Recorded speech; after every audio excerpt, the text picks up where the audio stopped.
Hey guys, this is Jenna Apgar back again, and today is day number 3, and we want to help you double your business with our 30-day challenge. Hopefully, you've breezed right through day 1 and day 2, which was all about figuring out your big goals, making sure they were smart and measurable, and that we could work on them every single day, week, monthly. You've gone through, you've done your vision challenge, you've gotten your broader why, you've found your superpower, and now we're going to go into defining and testing your market.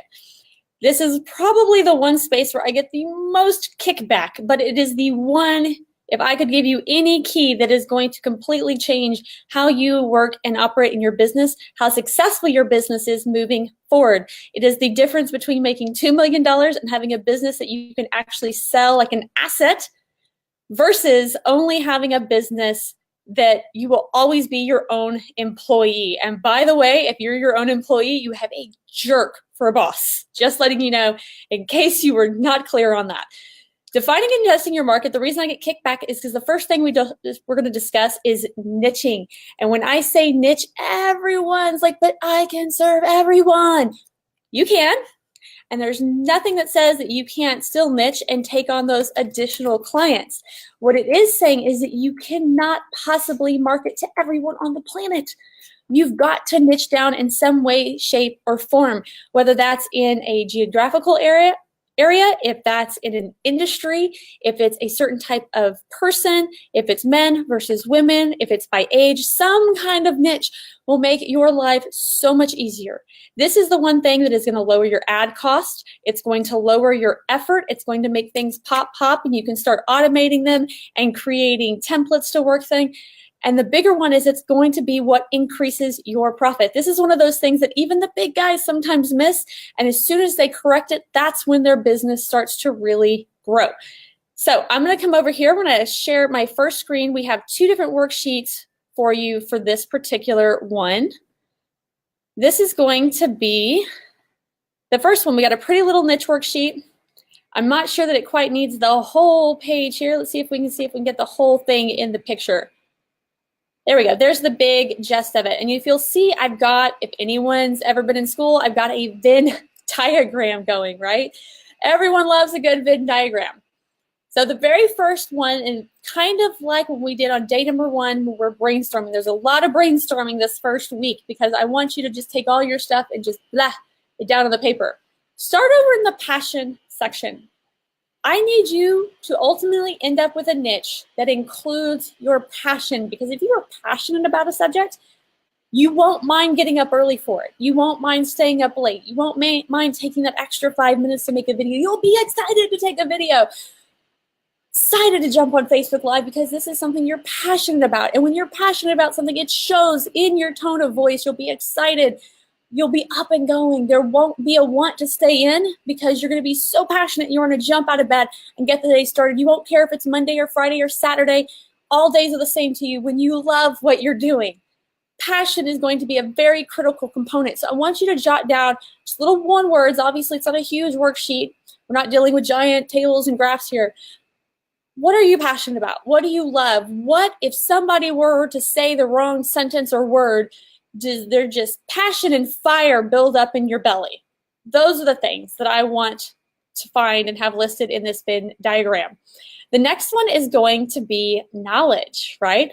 We do want something that you're knowledgeable about. You can be passionate about soap making, but if you don't know anything about making soap, or you're a novice, this is not something that's going to work out.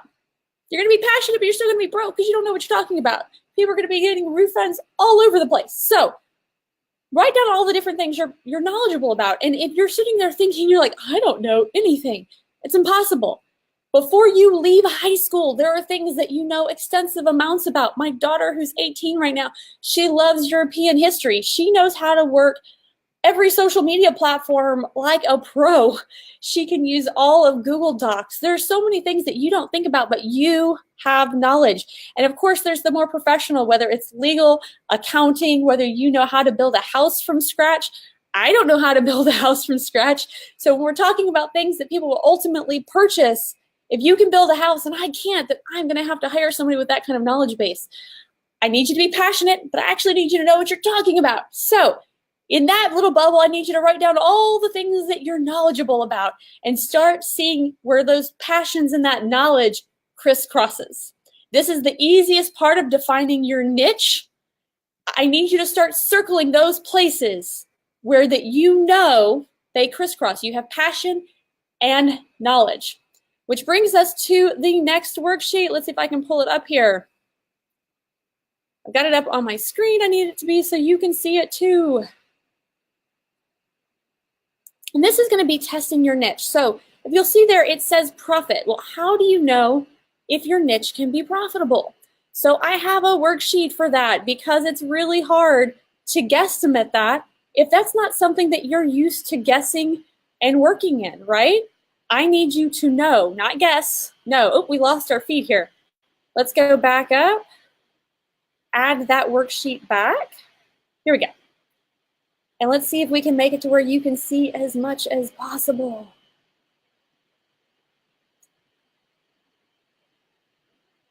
Boom. Share. There we go. Add to broadcast. Yay. Squeeze it down. So you got a full view here.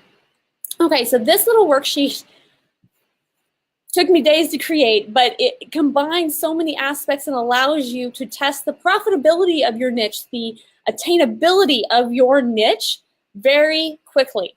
So what I want you to do is I want you from that other worksheet, I want you to take the 3 ideas where you had both passion and knowledge, and I want you to write 1, 2, 3 right up here on the top in that first box so that you can see exactly each one, and we're going to kind of test them all together. This should not take you total time more than an hour.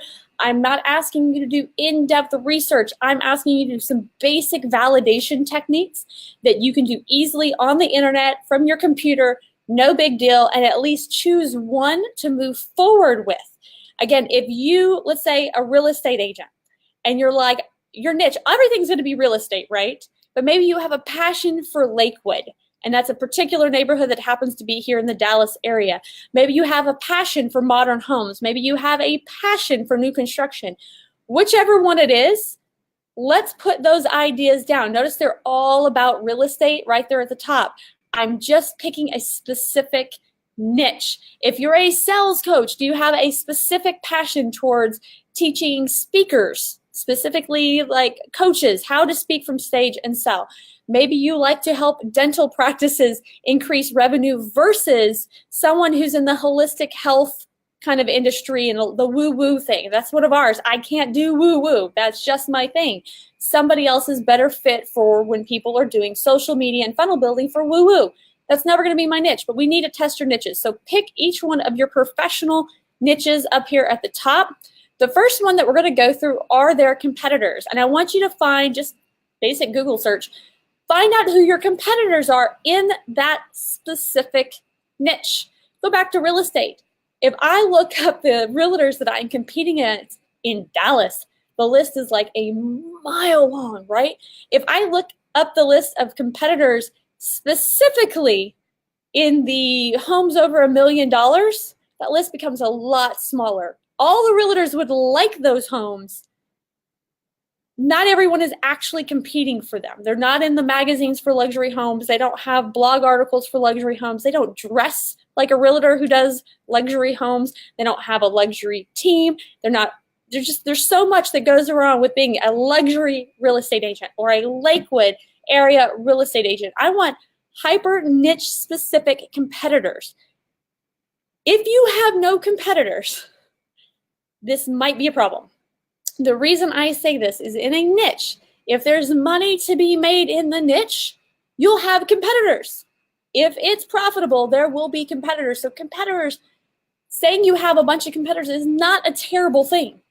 I want at least one competitor. I want niche specific competitors. I want you to know exactly I'm competing against Rob, Tom, and Julie.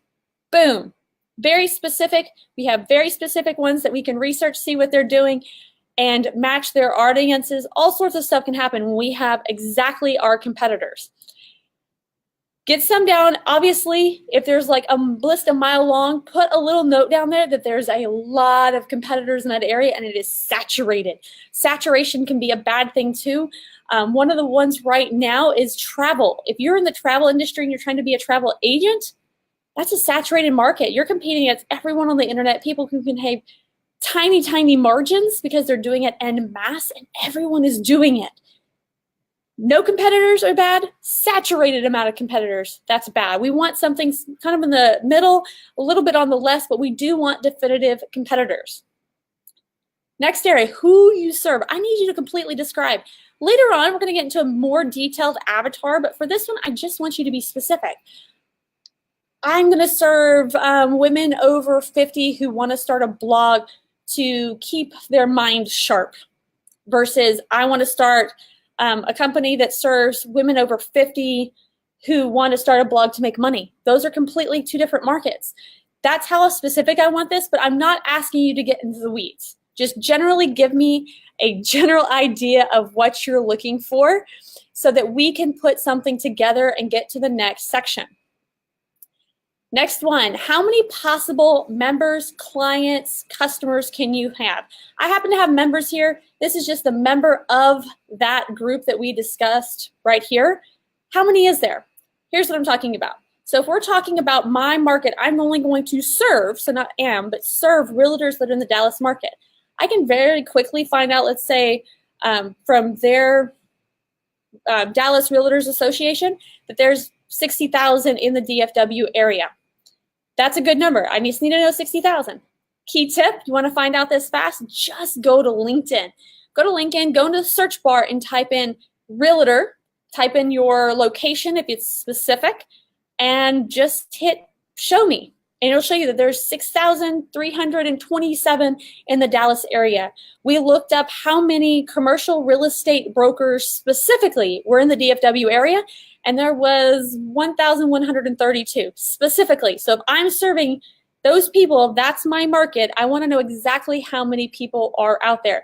You can find these numbers on LinkedIn if you know a job title, which is why the description above was important, or you can use, sometimes there's a professional membership, so like think about plumbers, interior designers. I know there's the IIDA and NCIDQ, all sorts of different professional ones that you can go and they will actually give you the numbers. Where there will be a problem right here is if you serve a market that is so tiny. So think about people, surgeons who can work who are both neurosurgeons and heart surgeons. So hyper specific, and it's great if you have a case that needs someone who can do both. On the flip side, that means that the market is very small. And we're going to get started. We know something, we need to have people we can serve. If you have a market that's over 1 million people, narrow it down. Think about 1,000's a good number, 5,000's a good number. I want you to narrow down your niche until you can get a very workable number to work with. But we want it bigger than 1,000. If you only have 5 people you can serve, this is not going to be a good market. Where can you find them? This is a crazy idea where people have a market and they don't know where to find them, or they think that they're just going to randomly find them on the internet. It's important to know where those people are actually hanging out, and if that's where they go for your information. So I had a colleague that was asking about another client that they were working with, and they were serving, they wanted to provide information, paid information, for women who are breastfeeding who are having issues. And they're looking at search engine optimization, they're writing articles, and I was just like, stop, that's not where we're at. We have 2 places we go. Online, mom-centric Facebook groups, so there might be either a city-focused one or one specifically for breastfeeding, or we're going to our actual doctor who has someone who's a lactation consultant on staff who's going to answer our questions. So where you find them needs to be those Facebook groups or lactation consultants. We're not randomly going out to find that kind of medical information on the internet when we actually have a problem that is in dire need. Whether you're finding them on LinkedIn, Facebook groups are people, so my lawyers, they typically have clients that are coming in through the actual Google search bar. And this is important because now I know I need to pay for ads, or I need to have incredible content and search engine optimization depending on how competitive my specific area target market is. Where can you find them? Go ask them. If you can call a friend or you actually know this will be better, but you need to know where you can actually find them, not just like, oh, they'll find me.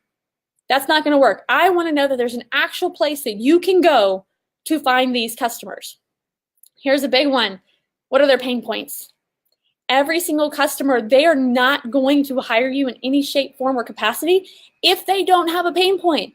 So for one of our other members, Rayanne Kane, her clients have a very specific pain point. Whether it's like they can't walk, their back hurts, they're getting older, they've got arthritis, they have some kind of pain that is literally a pain for them. A business owner might have a pain is that they have this great system, they have a great website, they have great automations, their business is all set up great, and they have no leads coming in. So I know that they've got all this. Their pain point is no leads coming in to the funnel. They need more leads. That's what they're complaining at. How do I get more customers? How do I get more website traffic? What are their actual pain points that are hurting? Business owners, again, I can't go on vacation. I've got a great, thriving business. I've got all the leads I can handle. I got all the customers I can handle. I don't have time to take a vacation. That's a problem that we can solve. As a business owner, how do you take a vacation? These are pain points. What is the thing that's just the knife in their side that's hurting them so badly? I want to know the top 3 and circle the major pain point, because when people are in pain, when they're drowning, they buy. Next box is super easy. Can you solve it? If you can't solve that pain point, that very hyper-specific pain point, there's a problem. We worked with one back consultant that they knew that they could make a phone call, and with one question, hey, does this hurt? Okay, put your 2 fingers here. Does it feel better? Yes.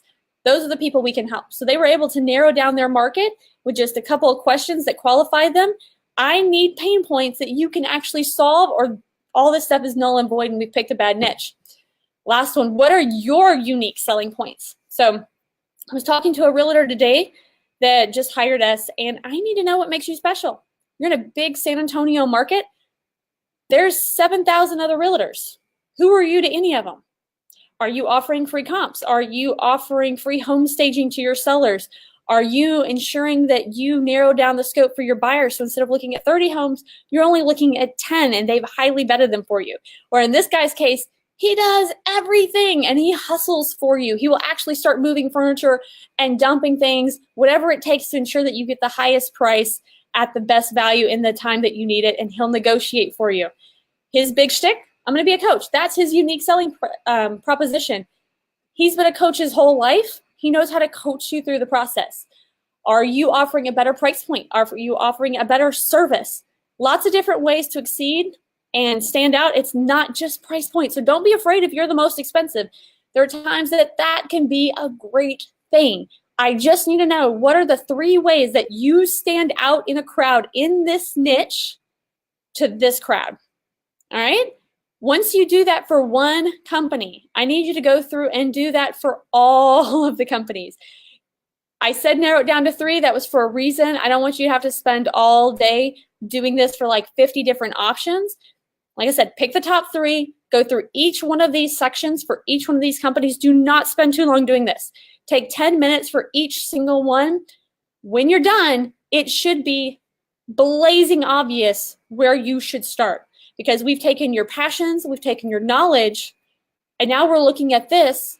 If you have no competitors in one area, you know that that's not going to be the best one for you. This one has too many competitors, but this one's just right. That you know exactly who you're serving. They are easy to find. I'm not saying picking low-hanging fruit, because low-hanging fruit is not always ripe and ready, but I want you to be able to know that you can actually find. If you can't find customers, turn away. That's going to be a no-go right there. You need to be able to actually find and get into the conversation of your potential customers. They need to have very specific pain points. The more painful, the better, because those are the people that are going to buy. You have to be able to solve it. If you can't solve it, it's a no-go. And you need to have a unique selling proposition, unique selling point for the niche that you choose. If you feel like you have no good ones, go back to the drawing board, start over again. But I promise you, if you've done the process honestly, correctly from start to finish, you will have a great niche. Do not balk at this niche. I need you to run with it. I know that you, as a realtor, as a business coach, as a sales consultant, as a speaker, that you can work with anyone because you're smart like that. You're a genius. I get that. This is a marketing concept. We can always come back and layer and layer and layer different niches after we've built something for this specific niche. We've tested, we've validated, we see that it works. Then we can start expanding it to similar cross sections, right? We can offer them different products, different services. I need you to start somewhere. In this 30 days, we need to get you one complete bridge that gets you from where you're at to where you really want to be. And I can promise you, niching and making sure you test that niche and that it's, that it's got some validation that you have the bare minimum to go forward. This is going to be the foundation to everything that we're doing for the rest of the days. This is day 3. Day 4, day 5, day 6 is going to start coming at you really hard because we're going to start actually building things that get your business moving forward. If you have any questions, you're not alone. One of the benefits to being a Business Growth Network Insider is that we're here for you. You're not going to have to pay us thousands of dollars to be your coach. We got a private Facebook group. Partners are there. Other members are there. We're going to help you through. And I'm up at like 2 in the morning. So bring your questions. If you're having a problem deciding on a niche, testing your niche, you don't know how to solve, or, I don't know what their pain point is. I don't know how to see how many members there are. Bring them to the group. We have some incredible partners who are very good at this stuff. So if you have questions, bring them over to the private Facebook group. If not, have a great day. Get this done, and I will see you tomorrow for day number 4. Bye, guys.